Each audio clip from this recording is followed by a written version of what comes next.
Bersama saya, Ermi Marelukuaka, dengan NIM 01090018.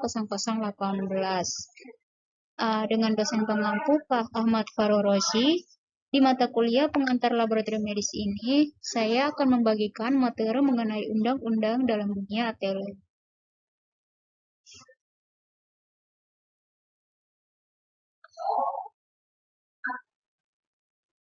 Overview atau materi yang akan kita bahas yaitu yang pertama Undang-Undang Nomor 36 Tahun 2014 sesuai Keputusan Menteri Kesehatan Nomor 370 garing Menkes garing SK garing Romawi 3 garing 2007, dan yang kedua ada Undang-Undang Nomor 36 Tahun 2014 pada pasal 44 garing 3 dan juga pasal 44 garing 5. Dan yang ketiga ada Permenkes nomor 37 tahun 2012, dan yang ada keempat Permenkes nomor 46 tahun 2013, dan Permenkes nomor 43 tahun 2013, dan ada Permenkes nomor 43 garing 2000 tahun 2013 nomor 15 tahun 2015.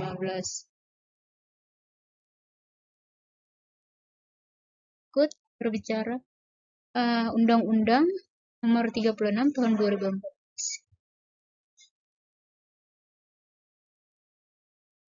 Sesuai Keputusan Menteri Kesehatan Nomor 370 garing Menkes garing SK garing Romawi 3 garing 2007 tentang standar profesi ahli teknologi laboratorium kesehatan. Standar kompetensi ahli teknologi laboratorium medik ini dapat menjadi acuan dan landasan bagi ahli teknologi laboratorium medik dalam menjalankan tugas dan tanggung jawabnya dan memberikan pelayanan laboratorium medik yang terstandar dan semua fasilitas pelayanan kesehatan. Undang-Undang Nomor 36 Tahun 2014.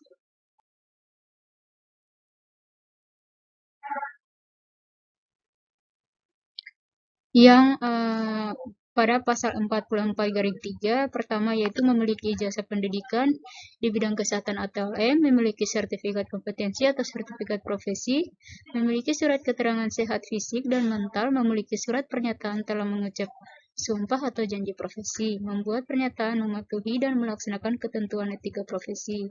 Untuk Undang-Undang Nomor 36 2014 pasal 44 garing 5 yaitu memiliki STR lama, memiliki sertifikat kompetensi atau sertifikat profesi, memiliki surat keterangan sehat fisik dan mental, membuat pernyataan mematuhi dan melaksanakan ketentuan etika profesi, telah mengabdi diri sebagai tenaga profesi atau vokasi di bidangnya, dan yang terakhir memenuhi kecukupan dalam kegiatan pelayanan pendidikan, pelatihan, atau kegiatan ilmu lainnya. Yang berikut Permenkes nomor 46 tahun 2013 tentang registrasi tenaga kesehatan. Dalam peraturan menteri ini dimaksud dengan pertama, tenaga kesehatan adalah setiap orang yang mengabdikan diri dalam bidang kesehatan serta memiliki pengetahuan atau keterampilan melalui pendidikan di bidang kesehatan yang untuk jenis tertentu memerlukan kewenangan untuk melakukan upaya kesehatan. Yang kedua, fasilitas pelayanan kesehatan adalah tempat yang digunakan untuk menyelenggarakan upaya kesehatan baik promotif, preventif, kuratif, maupun rehabilitasi yang dilakukan oleh pemerintah daerah, atau masyarakat. Sebagai lanjutan, uji kompetensi adalah suatu proses untuk mengukur pengetahuan, keterampilan, dan sikap tenaga kesehatan sesuai dengan standar. Dan yang berikut, sertifikat kompetensi adalah pengakuan kompetensi atas prestasi lulusan yang sesuai dengan keahlian dan cabang ilmunya dan atau memiliki prestasi di luar program studinya. Registrasi adalah pencatatan resmi terhadap tenaga kesehatan yang telah memiliki sertifikat kompetensi dan telah mempunyai kualifikasi tertentu lainnya serta diakui secara hukum untuk menjalankan praktik dan atau pekerjaan di profesinya. Berikut, surat tanda registrasi yang selanjutnya disingkat STR adalah bukti tertulis yang diberikan oleh Menteri kepada tenaga kesehatan yang telah diregistrasikan.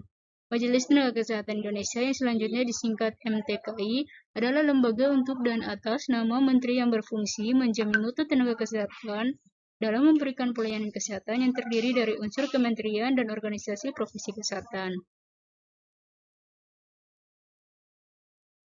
Di lanjutannya, Majelis Tenaga Kesehatan Provinsi yang selanjutnya disingkat MTKP adalah lembaga yang membantu pelaksanaan tugas MTKI. Menteri adalah menteri yang menyelenggarakan urusan pemerintahan di bidang kesehatan. Kepala badan adalah kepala badan pada Kementerian Kesehatan yang memiliki tugas dan tanggung jawab di bidang pengembangan dan pemberdayaan sumber daya manusia kesehatan. Yang berikut yaitu pelaksanaan registrasi.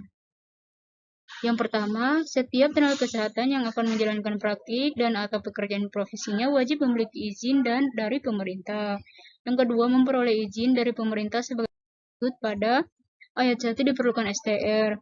STR sebagaimana dimaksud pada ayat 2 dikeluarkan oleh MTKI dan berlaku secara nasional.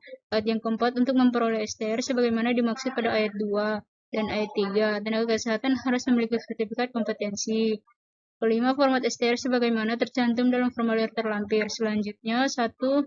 Sertifikat kompetensi sebagaimana dimaksud dalam pasal 2 ayat 4 diberikan kepada peserta didik setelah dinyatakan lulus uji kompetensi oleh perguruan tinggi di bidang kesehatan yang memiliki izin penyelenggaraan sesuai dengan ketentuan peraturan perundangan. Yang kedua, uji kompetensi sebagaimana dimaksud pada ayat 1 diselenggarakan oleh perguruan tinggi bekerja sama dengan MTKI.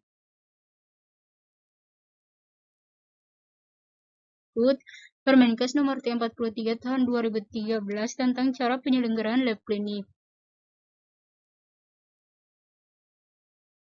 Yang pertama, melaksanakan kegiatan peningkatan pada bidang kesehatan dan pemantapan mutu hasil lab. Yang kedua, tujuan untuk mengatur lab klinik yang baik untuk menunjang hasil bermutu dan bertanggung jawab. Yang ketiga, lab klinik diselenggarakan dengan baik dan beberapa hal, ruang dan fasilitas memenuhi kriteria organisasi peralatan dan bahan spesimen pelaporan pencatatan. Adanya pembinaan dan pengawasan pada lab klinik oleh pihak berwajib. Ada Permenkes nomor 15 tahun 2015 tentang pelayanan laboratorium pemeriksa HIV dan infeksi oportunistik.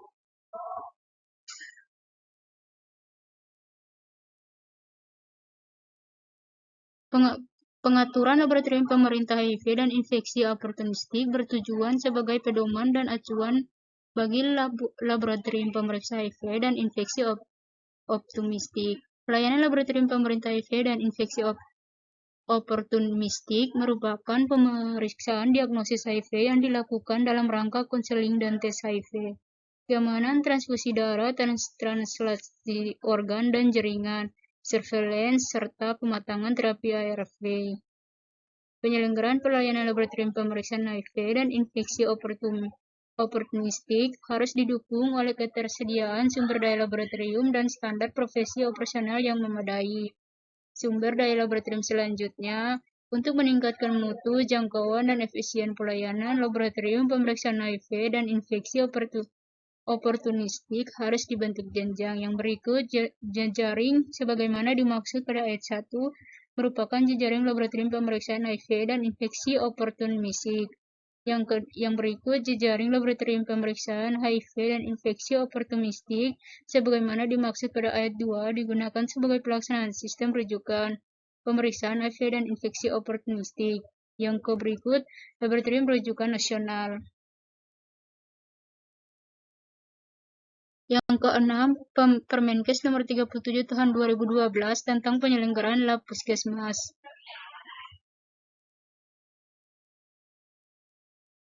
Puskesmas merupakan unit pelaksanaan teknis Dinas Kesehatan yang bertanggung jawab untuk melakukan pembangunan kesehatan di wilayah tertentu.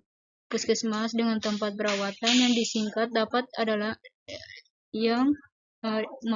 puskesmas dengan tempat perawatan yang disingkat DPTP adalah puskesmas yang diberi tambahan ruang dan fasilitas melakukan pertolongan persalinan dan perawatan atau perawatan sementara.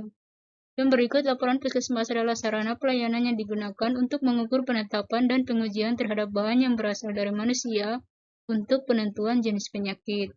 Dilakukan pembinaan dan pengawasan oleh Menteri kepada Dinas Kesehatan kepada puskesmas sebagai penyelenggaraan laboratorium.